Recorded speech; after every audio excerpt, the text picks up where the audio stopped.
Am I on now? Yeah.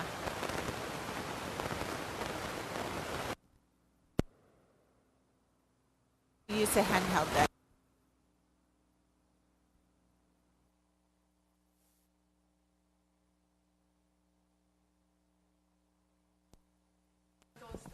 That's okay. I'll be double mic'd. It's okay.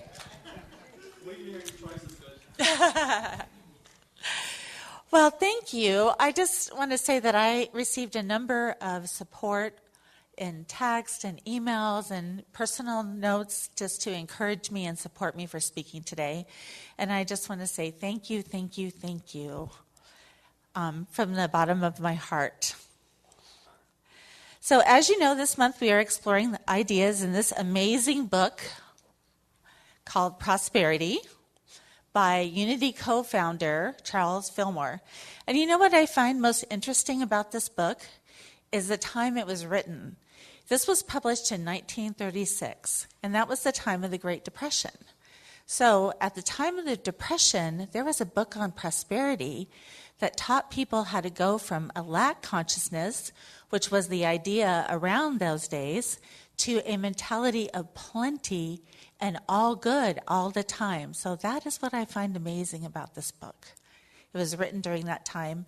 Now, Ernest Holmes published the first Science of Mind book in 1926, and in 1938 he published the big textbook that we all know and love. So just a little history. I find the history very interesting.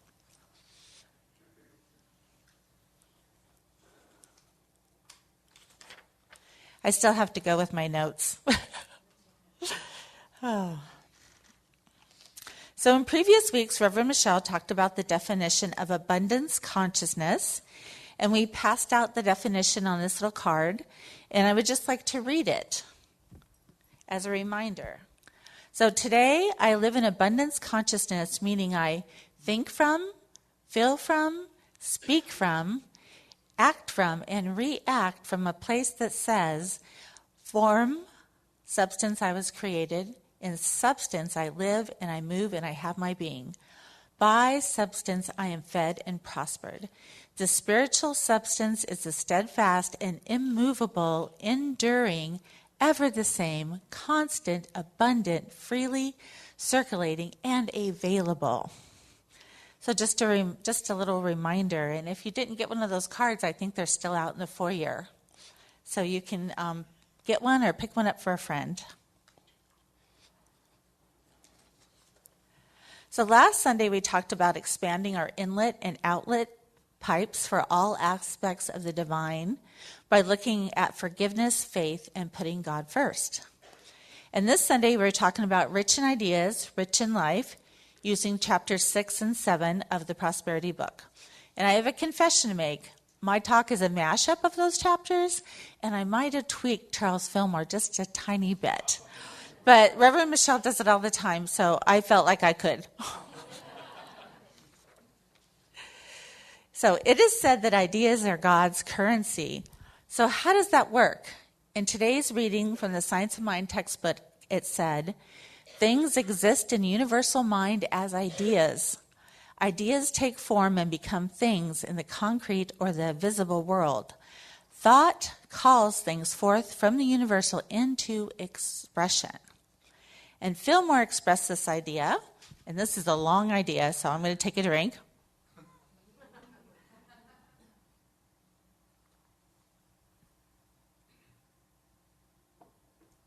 Okay, it's long, but I promise it's rich. So we are sometimes asked whether we advocate for the accumulation of riches. No, we advocate for the accumulation of rich ideas, ideas that are useful, constructive, and of service to the well-being of mankind. The outer manifestation of riches may follow, and it may not, but the supply for every need will be forthcoming because the person with rich ideas has the confidence in the all-providing that never fails. They may not have an extra dollar, but their ideas have merit, and they have confidence, and that is a combination that cannot fail to attract money to carry them forward. This is true riches, not an accumulation of money, but access to the inexhaustible resource that can be drawn upon any time to meet righteous demand. Such a person may be most generous with their wealth without fear of depletion, because their rich ideas will keep them in constant touch with abundance. So our ideas are God's currency, because all of our thoughts are ideas. So ideas may bring you to a job, they may bring you to an invention, they may bring you to a relationship, they could bring you to anything in your prosperity consciousness that you want. So ideas are really God's currency.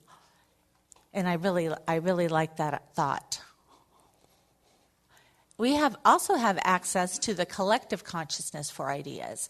So we have all ideas within us, around us, all the time. So Fillmore writes, cultivating ideas of abundance is the first step in the process.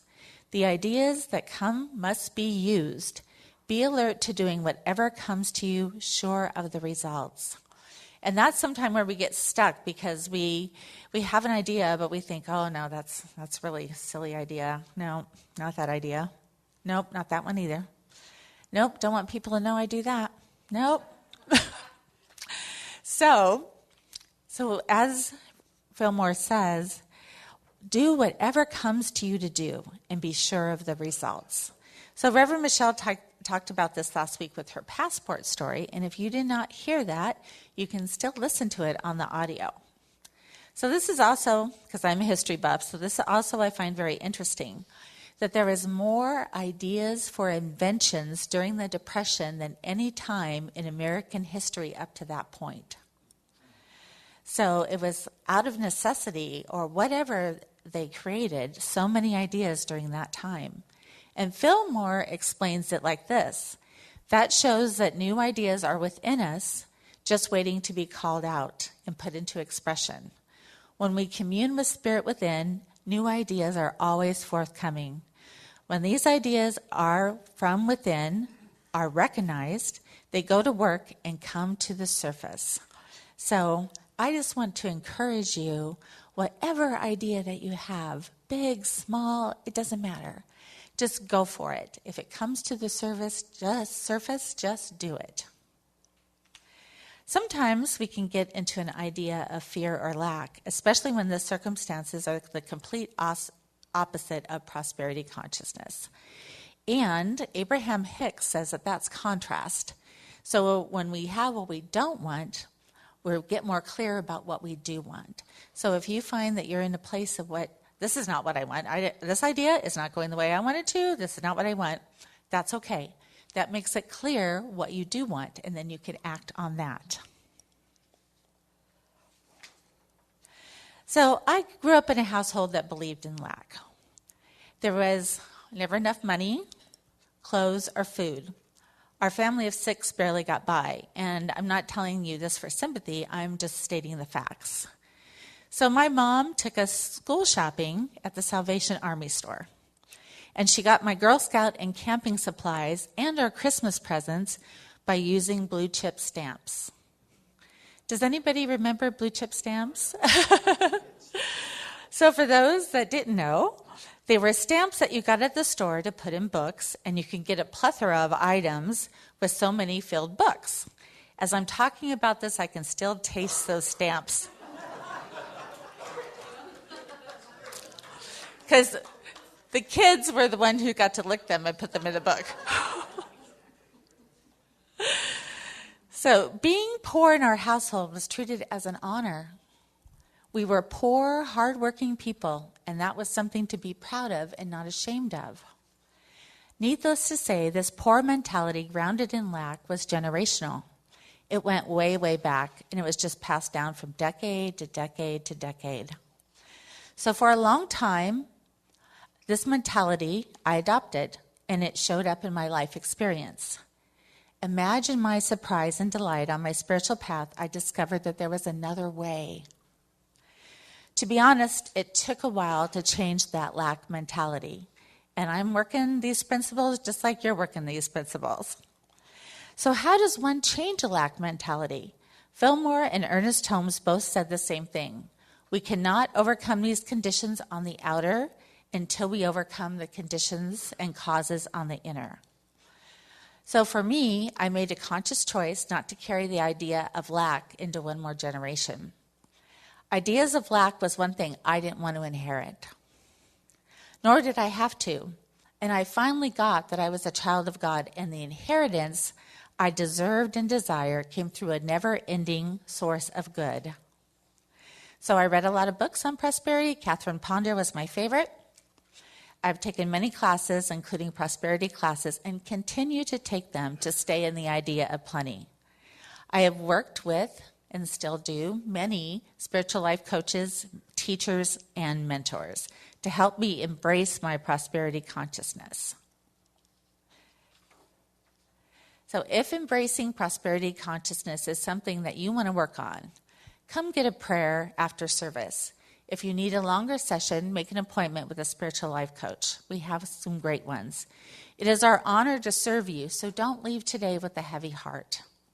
And if you want to celebrate your prosperity, come up and tell us. We'll celebrate it with you too. So Fillmore writes, do not allow yourself for even a moment to think outside the realm of the all-providing good. Begin to talk plenty, think plenty, give plenty, and give thanks for plenty. This sounds simple, and it is, but it takes practice. So don't give up. Be patient and be persistent. And one of the affirmations in the book was, I am not discouraged. I am persistent, and I go forward. This affirmation applies to any challenge that you may be facing. So one of my most favorite passages, it's long, but not as long as the first one.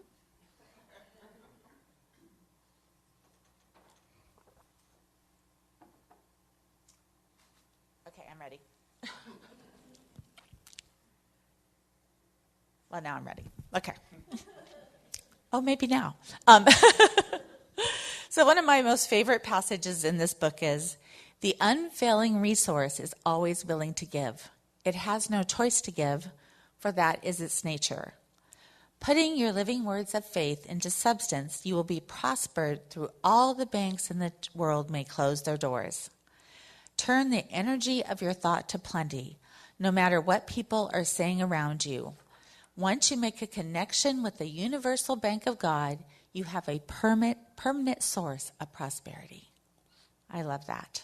Once you make a connection with the universal bank of God, you have a permanent source of prosperity. So, and also, remembering when he said this, it was the time of the Depression and banks were closing and people were saying things from a lack mentality. So what I was thinking, I thought if people during the Depression could turn their thoughts to plenty, certainly I, in a time of economic growth on every corner, it seems like they're putting apartments everywhere around here, I can turn my thoughts to plenty. So will you join me in turning to ideas of plenty? Yes, thank you. So there is a wonderful affirmation on page 101 of the Prosperity book, and I would like you to say it with me. So you can assume the power stance if you want, if that's comfortable to you, or standing or sitting, repeat after me.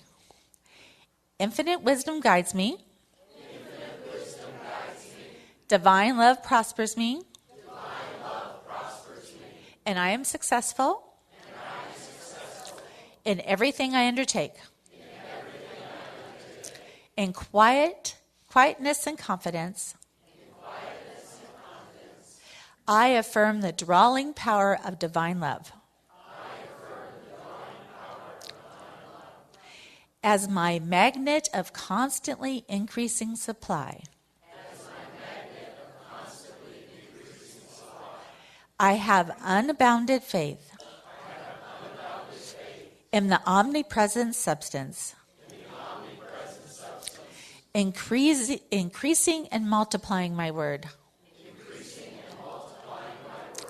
Of plenty, plenty, plenty.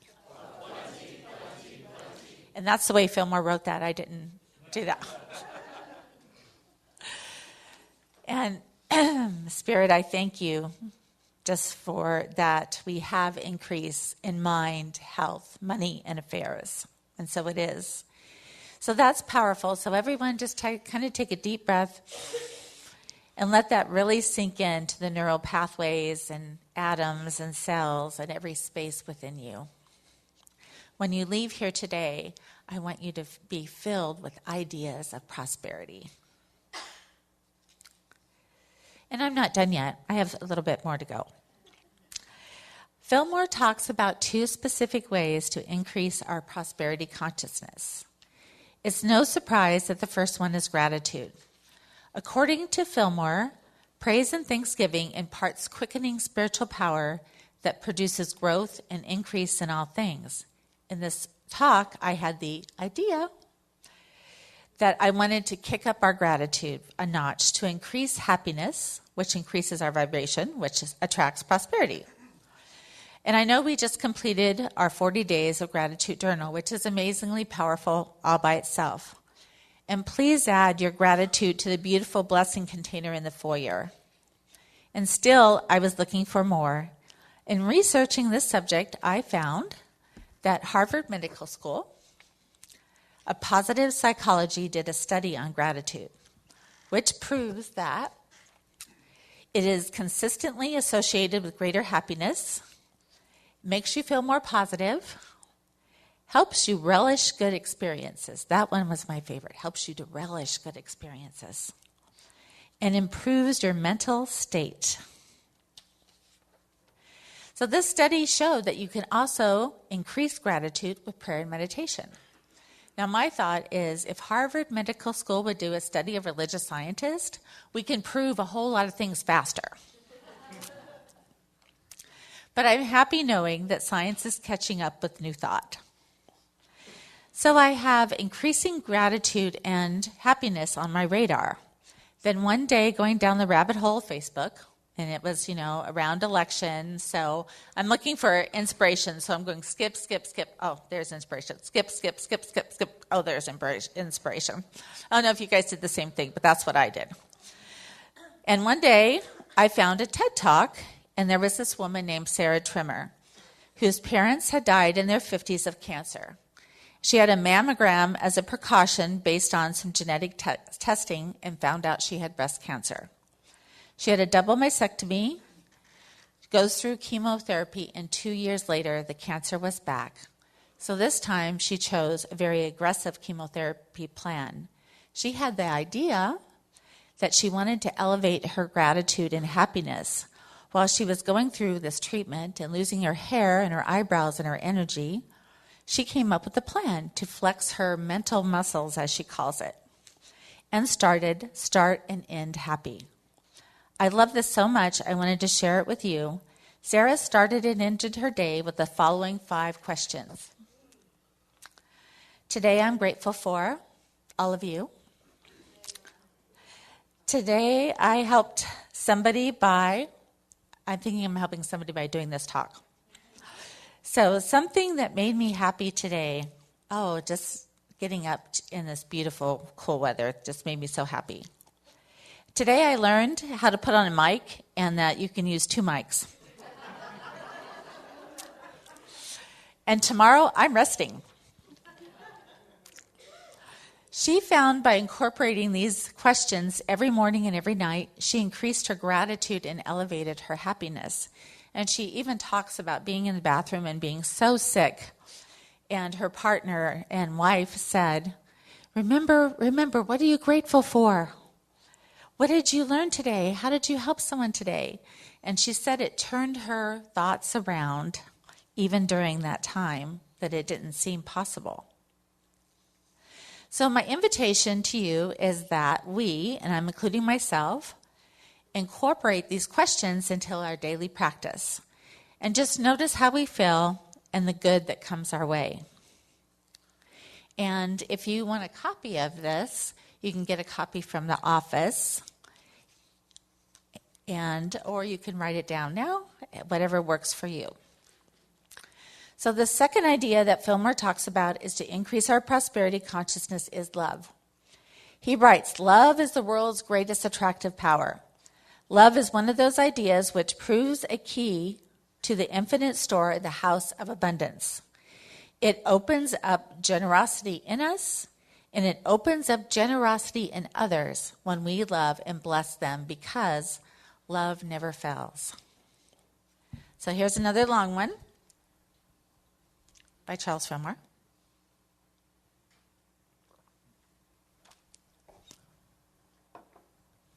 He writes long, but they're really good.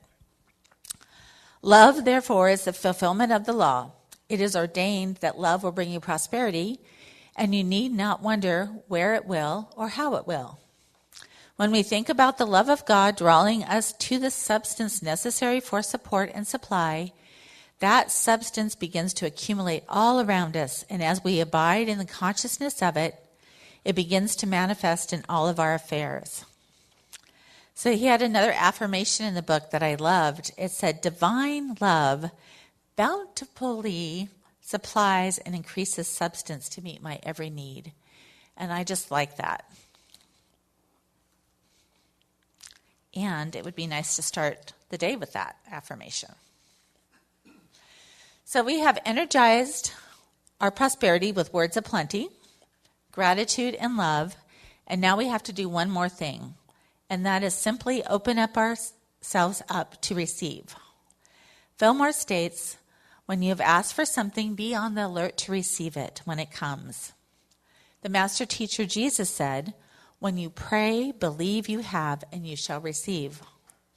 And Ernest Holmes writes on page 470 of the Science of Mind textbook, God cannot give us anything unless we are in a mental condition to receive the gift. And I think that is the hardest part for some people, including myself, is to receive. It's not to be generous, it's to receive. Receive all the love, receive all the abundance, receive all the health, receive everything. Just open yourself up to receive. And that just means basically not wanting to control it, which is really hard to do sometimes because we want to control it. And just let it be. Put it into the law, and then let the law manifest whatever your heart desires. So my question to you today is, are you open to receive? Yes? Good. So last time I was here, I told you the story that how I got to Wisconsin. And now I'm going to tell you this story. I promised I'd tell you the story how I got back to Arizona. So this story is not as pretty, and it makes me look really, really human, which I am. So when we last left our heroine,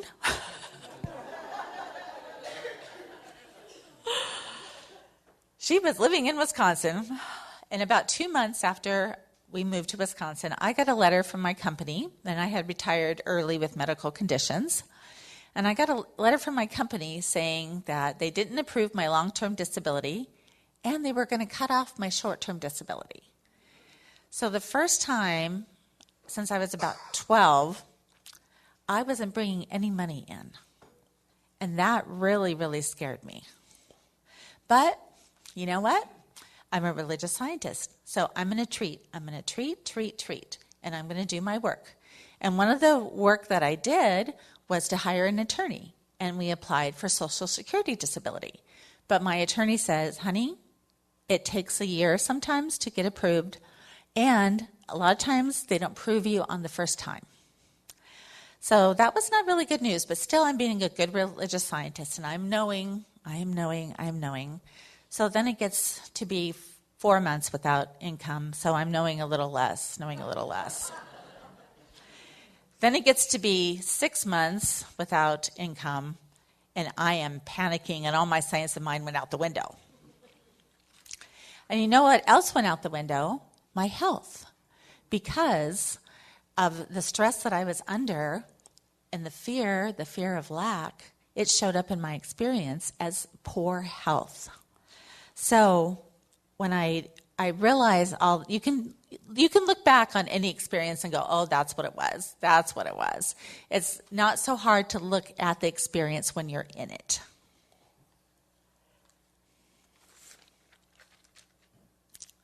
So I was really not happy in Wisconsin because I was away from my children, and I'm a dedicated mother and grandmother, and I did not like being away from my children.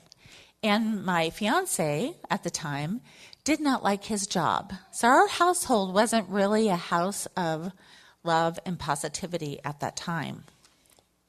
And I really didn't like being a kept woman. I know some people like that, but I didn't. I cried a lot, and I found myself, and this is the part where I look really human, I found myself pleading with God. Please, please, please, please let them approve the Social Security disability. Please, I will, blah, blah, blah. And as soon as that came out of my mouth, I knew I needed help. Because when a religious scientist starts pleading with God, you need help. So, but I was kind of embarrassed to tell people, well, I'm not bringing any money in.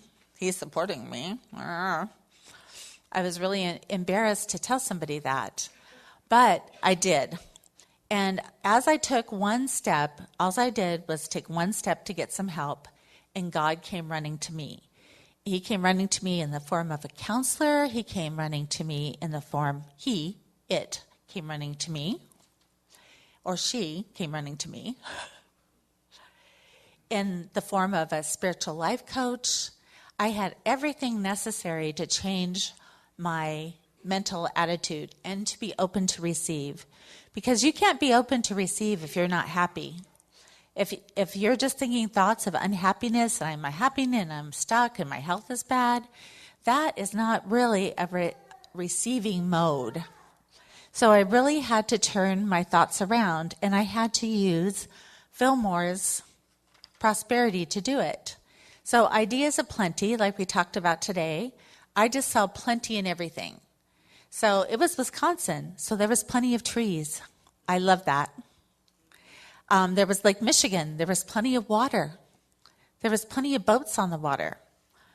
And for some reason, there was an abundance of turkeys that crossed the road. They were just kind of like big road runners, you know?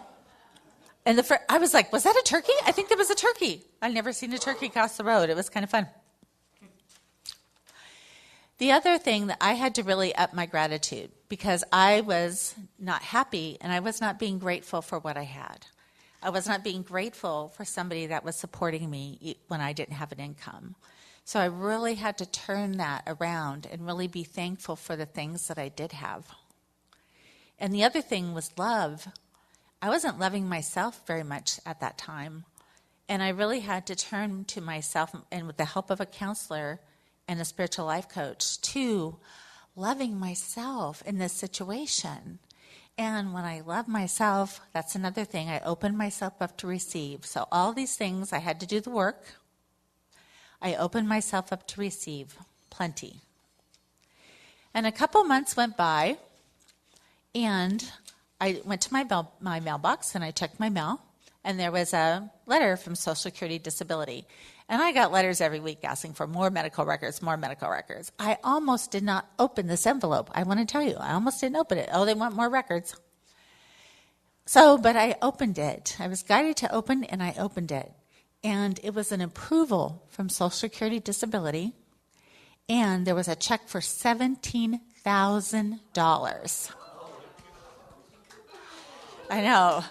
So I had to use these principles, though. I had to think plenty. I had to be in gratitude. I had to be in love. And I had to open myself up to receive for that good could come in.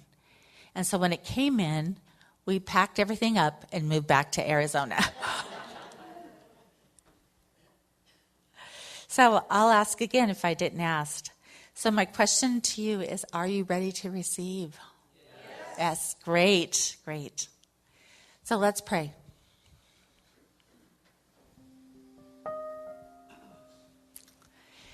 Infinite Spirit, the omnipresence, the love, the abundance of everything, the one life that is part of every being and everything in our experience. So from this place, I, Cindy, know that I am part of the one. And everybody here is part of that one life. And everybody that's watching online, or everybody that hears the sound of my voice, We are part of the one, and the one is part of us. So from this place of oneness, I, Cindy, speak my word into the law for the highest and best good of everyone. And I claim right here and right now that we are open to receive, and that our thoughts turn to thoughts of plenty and thoughts of gratitude and thoughts of love, which opens ourselves up to receive. So I know this for everyone, that it is and does empower you to move your life from a place of prosperity consciousness. That as we move from this place, we only accumulate more ideas, more love, more gratitude. And as we do this, our life changes. So for this I know, and this I am so very grateful for, the manifestation of these words of this day, of everyone here. I claim that good is the law, and good is ours, and is ours now. So I release this prayer into the law that only says yes. And with faith and gratitude and love and plenty, I let it go and allow it to be so. And together we say, and so it is.